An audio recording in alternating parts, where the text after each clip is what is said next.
must redouble our efforts to ensure that trade supports development. Global trade must work for all of us. 80 years ago, the United Nations was established to build a peaceful, prosperous, and people-centered world arising from the devastation brought about by global conflict. We all pledged to uphold the pillars of peace, development, and human rights underpinned by international law. Today, however, an increase in armed conflicts across the world, fractious geopolitical tensions, environmental catastrophe, the proliferation of trade wars and continued underdevelopment, all these threaten the security and economic well-being of humanity. In this environment, which poses great hardships and danger for the countries of the Global South. The uncertainty of the new trading regime has already negatively affected employment levels in my own country, South Africa, and is an obstacle to our economic growth. We are therefore supportive of meaningful BRICS initiatives that improve the resilience of our economies as BRICS countries and those of the Global South, and also strengthen the global multilateral system. Our focus is on strengthening and collaborating, diversifying our trade and investment partnerships with Africa, Asia, the Gulf, the Americas, and Europe. South Africa's response is rooted in the promise of an African continent on the rise, a continent that is rich in talent, in innovation, in resources, and untapped potential. Our vision is of Africa that is the beating heart of global trade, engaging the world not as a mere exporter of raw materials, but as a creator of value, a connector of regions and a catalyst for shared prosperity. We are working with our fellow African countries to consolidate the African Continental Free Trade Area. South Africa remains firm that the multilateral trading system with the WTO and the United Nations at their core must be preserved until all member states are able to reach their developmental goals. Over the past 30 years, the WTO has worked to ensure a level playing field in global trade that is free, predictable, and governed by a rules-based system. However, imbalances persist.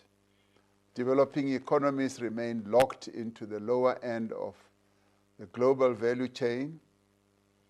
South Africa, therefore, reaffirms its support for the reform initiative that is being spearheaded at the WTO level. But we also say BRICS countries must participate in championing the reforms that must take place at the WTO level. We must redouble our efforts to ensure that trade supports development. Global trade must work for all of us. 80 years ago, the United Nations was established to build a peaceful, prosperous, and people-centered world arising from the devastation brought about by global conflict. We all pledged to uphold the pillars of peace, development, and human rights underpinned by international law. Today, however, an increase in armed conflicts across the world, fractious geopolitical tensions, environmental catastrophe, the proliferation of trade wars and continued underdevelopment, all these threaten the security and economic well-being of humanity. This underscores the importance of continuing to strengthen the work of the entire United Nations system and full implementation of membership-led mandates. And this is where BRICS countries should also play a critical role in strengthening the multilateral system. The challenges humanity faces today underscores the urgency of reform of the United Nations to ensure that it is inclusive, representative, and fit for purpose. BRICS has taken decisions in this regard, and we have in many ways been at the forefront of advocating the reform of multilateral institutions. The progress and economic dynamism of emerging economies is being undermined by disruption and chaos. New shocks to global trade patterns, international financing and critical mineral flows, along with intensification of problems created by sovereign debt overhang and imbalanced tax regimes, are creating uncertainties for policymakers, consumers, and companies. As part of its G20 presidency, South Africa has launched an extraordinary committee of independent experts on the global wealth inequality chaired by a Nobel laureate, Professor Joseph Stiglitz. The committee will deliver the first ever report on global inequality to G20 leaders since its inception. The experts will report on the state of wealth and income inequality and its impact on growth, poverty, and multilateralism, and present a menu of effective solutions for leaders. As BRICS, we need to reflect on our role in shaping global growth, addressing global poverty, and championing multilateralism. We should use our growing voice to advance a global order that improves the lives of the world's people and safeguard the planet for future generations. And let us shape a new paradigm of multilateral cooperation anchored in equity, sustainability, and development, but also anchored in peace. And that is why, as South Africa, we support the call by Brazil for the ceasefire that should happen in Gaza, and also ensuring, as President Sisi of Egypt has said, we should all support the two-state solution and ensure that the people of Palestine do have peace and do have a state that will stand amongst all other states in the world, independent, with self-determination underpinning their status. We must use our institutions to drive development across Africa and the global South.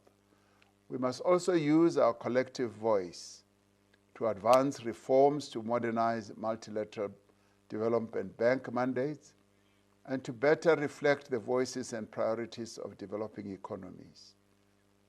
Our new development bank should play a critical role in supporting development initiatives of BRICS countries and beyond.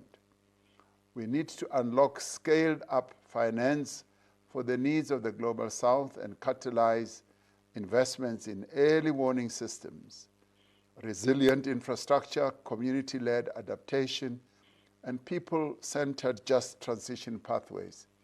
In recent months, we've been in firefighting mode as we deal with disruption and chaos.